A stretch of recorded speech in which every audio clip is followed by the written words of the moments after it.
Assalamualaikum warahmatullahi wabarakatuh. Rekan-rekan sekalian, kembali kita berjumpa di Jejak Semesta 65 Channel. Kali ini kita akan menampilkan sebuah uraian dari mantan Gubernur DKI Anies Rashid Baswedan dan juga sebagai bakal capres dari Partai Nasdem. Rekan-rekan sekalian, judulnya adalah masalah terpenting adalah wujudkan rasa keadilan. Judul berita ini dimuat oleh portal ABW News. Kawan-kawan sekalian, marilah kita ikuti uraian beliau terkait dengan masalah tersebut. Yang paling penting dalam berkaitan berbangsa dan bernegara sekarang ini adalah penanganan isu tentang keadilan sosial. Begitu banyak kita melihat dan merasakan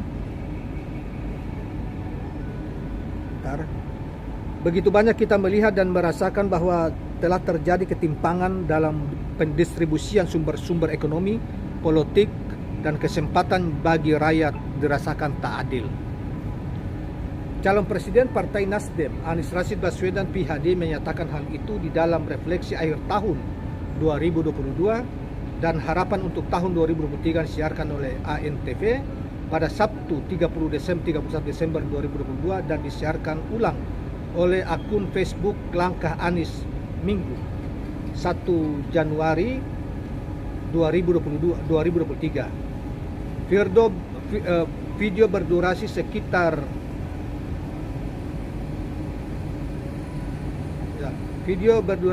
5 menit itu sudah ditayang ulang sebanyak 30 kali, disukai oleh 380 orang dan dikomentari oleh 39 orang. Sebagian besar menyetujui pendapat Anies. Akun Langkah Anies itu sendiri diikuti oleh lebih dari 160.000 anggota. Saudara sekalian, dikatakan oleh Anies selanjutnya bahwa keadilan sosial merupakan isu yang paling banyak kami temui, kami dengar dan kami bahas selama kami datang ke daerah-daerah. Itu tantangan yang harus kita jawab dan cari solusinya segera. Walaupun itu bukan tantangan atau pekerjaan rumah kita saja. Berbagai wilayah di banyak belahan dunia mengalami hal yang sama, kata Anies Rashid Baswedan. Dalam diskusi yang dilakukan dengan banyak pihak itu, kata mantan Gubernur DKI Jakarta ini, masyarakat inginkan adalah bagaimana melakukan penanganan secara serius terhadap masalah itu. Penanganan yang diharapkan mulai dari aspek hukum sampai pada kesetaraan kesempatan ekonomi dan kesetaraan pekerjaan. Keluhan juga ditemui di daerah-daerah yang punya sumber alam yang melimpah tetapi tidak dinikmati oleh daerah itu. Ungkapan mereka adalah bagaimana bagian dan manfaat itu bisa lebih adil, merata dan dinikmati oleh sebanyak mungkin orang. Begitu juga kalau kita datang ke tempat-tempat yang banyak sekali peluang dan sumber daya ekonomi, tetapi yang mengerjakan bukan orang-orang yang berasal dari sana. Yang mengerjakannya adalah orang-orang dari luar daerah, bahkan orang asing yang datang dari luar negeri. Ini menyangkut keadilan ekonomi dan keadilan kesempatan berusaha di tempat mereka sendiri.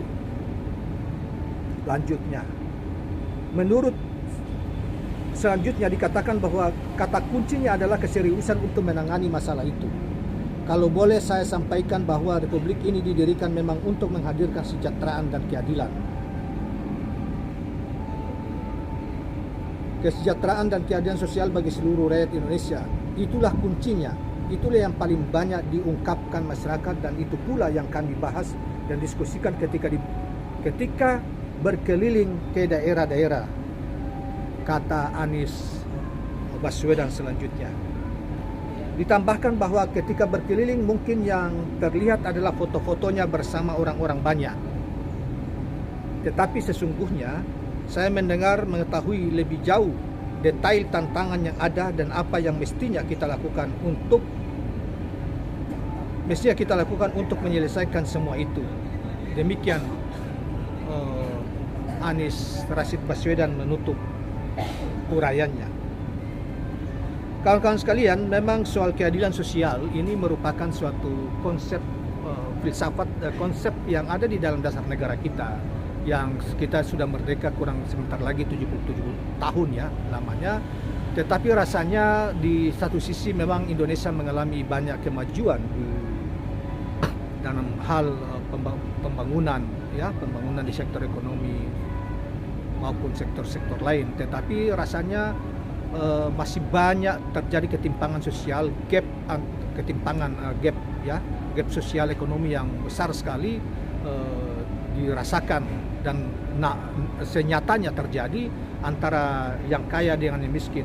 Bahkan soal penguasaan aset ekonomi nasional hanya dikuasai oleh segelintir orang, hanya sekitar 10 orang.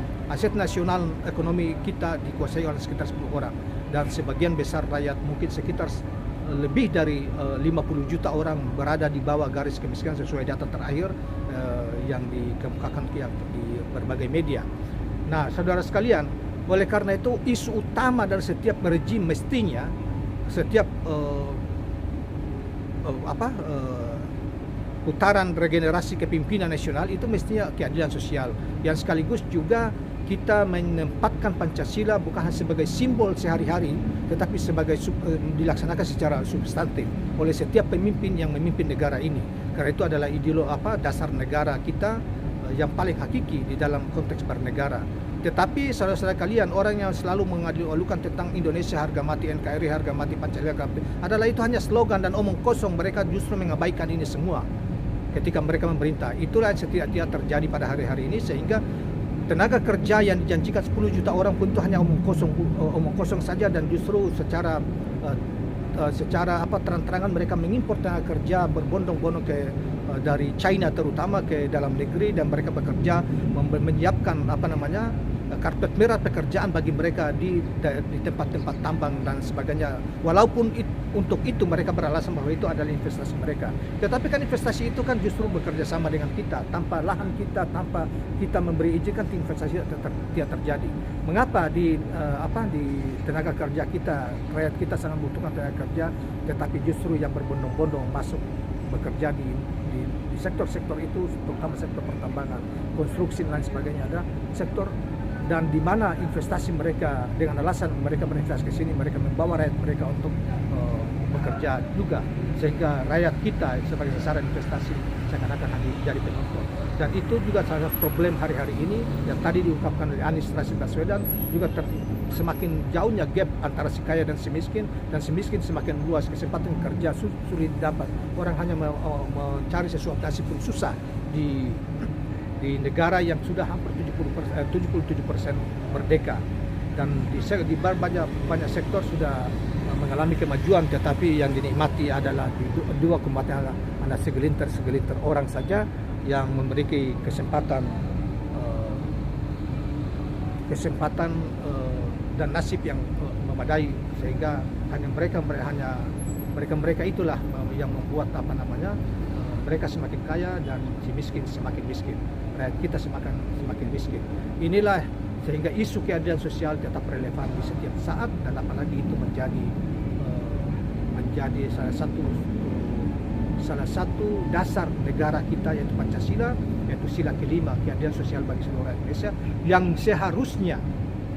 seharusnya pemerintah kita dari tahun ke tahun, dari rejim ke rejim, inilah yang harus berusaha habis-habisan untuk diwujudkan.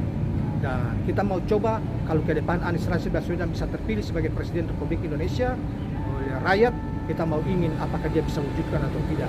Tetapi rekornya, dari sisi rekornya, Anies Rashid Baswedan telah memimpin DKI dan bisa diwujudkan, memperhatikan rakyat kecil itu, rakyat miskin, rakyat yang terpinggirkan betul-betul memperhatikan, dan ini diakui oleh kelompok organisasi miskin kota dan sebagainya.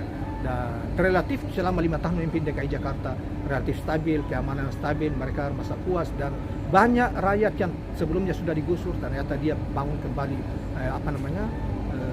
mereka yang telah rumah-rumah mereka yang telah digusur itu, dan banyak memberi santunan dan lain sebagainya dalam konteks ketika dia memimpin DKI Jakarta. Oleh karena itu mungkin masih bisa kita berharap pada pemimpin orang seperti Anies ini yang bicara tentang keadilan sosial di kampanye atau dalam visi misi sebagai capres yang akan datang. Kawan-kawan sekalian, inilah tambahan kita, dan jangan lupa subscribe, like, dan share channel ini. Assalamualaikum warahmatullahi wabarakatuh.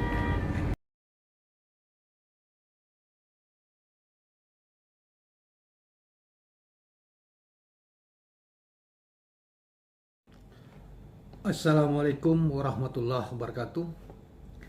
Rekan-rekan sekalian, kembali kita berjumpa di Jejak Semesta 65 channel.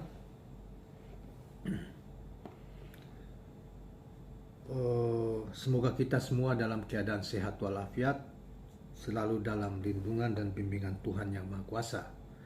Kawan-kawan sekalian, kali ini kita akan mengungkapkan suatu berita lagi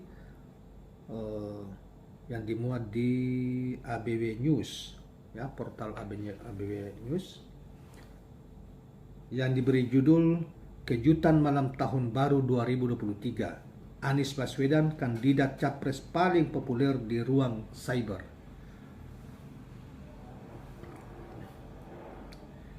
Kawan sekalian, kembali dalam soal ini, kembali Anies Baswedan mengungguli lawan-lawan atau saingan-saingan capres yang disebut misalnya Ganjar Pranowo, Prabowo, Puan Maharani, dan lain sebagainya.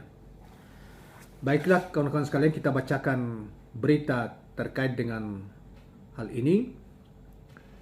Bakal calon presiden Partai Nasdem, Anies Rashid Baswedan, menjadi calon paling populer di ruang cyber. Hasil ini didapat dari survei lembaga FDS UI Research and Consulting.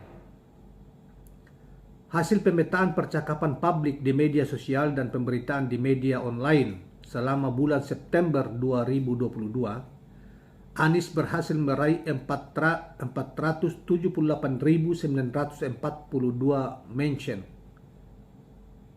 Gubernur Jawa Tengah Ganjar Pranowo berada di posisi kedua, yaitu 264.545, diikuti Puan Maharani dengan 174.435 dan Prabowo Subianto dengan 114.649.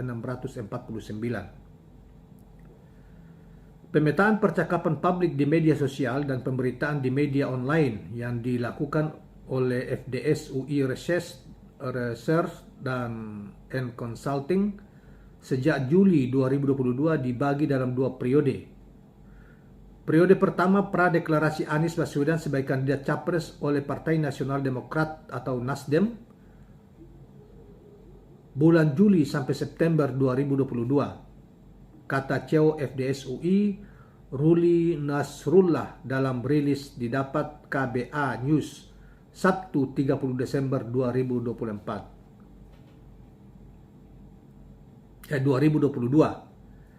Adapun pada periode kedua pasca deklarasi Anies Baswedan sebagai kandidat capres oleh Partai Nasional Demokrat atau Nasdem antara Oktober sampai Desember 2022. FDS UI Research and Consulting menjadikan deklarasi Anies Baswedan oleh Partai Nasdem pada tanggal 3 Oktober 2022 sebagai patokan periodisasi. Lembaga beralasan karena peta pergerakan koalisi di perpolitikan nasional semakin mengerucut dan intensitas aktivitas politik nasional sejak itu meningkat pesat, terutama di media massa dan media sosial. Deklarasi Anies Rashid Baswedan oleh Nasdem membuat kepastian pembentukan poros di luar pemerintahan semakin membesar. Sebelumnya dua parpol di luar pemerintahan, Demokrat dan PKS, juga bergabung, pun masih belum mencukupi ambang batas pengajuan capres dan cawapres 2022. Potensi koalisi kedua partai itu dengan Nasdem masih dianggap meragukan karena posisi Nasdem di dalam koalisi pemerintahan Joko Widodo 2019 sampai 2024. FDS mendapat data percakapan dari unggahan publik pada berbagai kanal media sosial yaitu Facebook, Instagram, Twitter, dan YouTube, blog, serta kanal berita atau portal pemberitaan di Indonesia. Analisis sentimen dilakukan secara otomatis. dan admin cleansing dengan tingkat akurasi mencapai 92%. Durasi penarikan data dilakukan dari tanggal 1 sampai 30 September 2022. Seluruh aktivitas penarikan dan pengolahan data ini dilakukan dengan menggunakan platform teknologi digital media monitoring Ripple 10. Ripple 10 adalah platform monitoring percakapan digital berdasarkan keyword atau kata kunci yang dapat membantu bisnis dalam mendapatkan data percakapan digital, baik percakapan yang bersumber dari media sosial, portal berita, blog, dan forum secara terkini. Demikianlah kawan-kawan sekalian berita soal popularitas Anies meninggalkan jauh dari lawan-lawannya seperti Ganjar Pranowo, Puan Maharani, Prabowo Subianto, apalagi yang lainnya, dengan angka yang sangat besar selisihnya. Bayangkan saja dari selisih antara Ganjar dengan Anies saja itu 200-an ribu orang, ya, percakapan gitu. Jadi Anies dianggap sangat populer dengan grafik yang sangat timpang, saudara sekalian, dibanding calon-calon capres yang lain digadang-gadang sebagai capres, yaitu Ganjar, Puan maupun Prabowo Subianto. Nah, kawan-kawan sekalian, demikianlah berita tentang ini yang dianggap sebagai suatu kejutan menjelang malam tahun baru 2023. Baiklah kawan-kawan sekalian, jangan lupa subscribe, like, dan share channel ini. Assalamualaikum warahmatullahi wabarakatuh.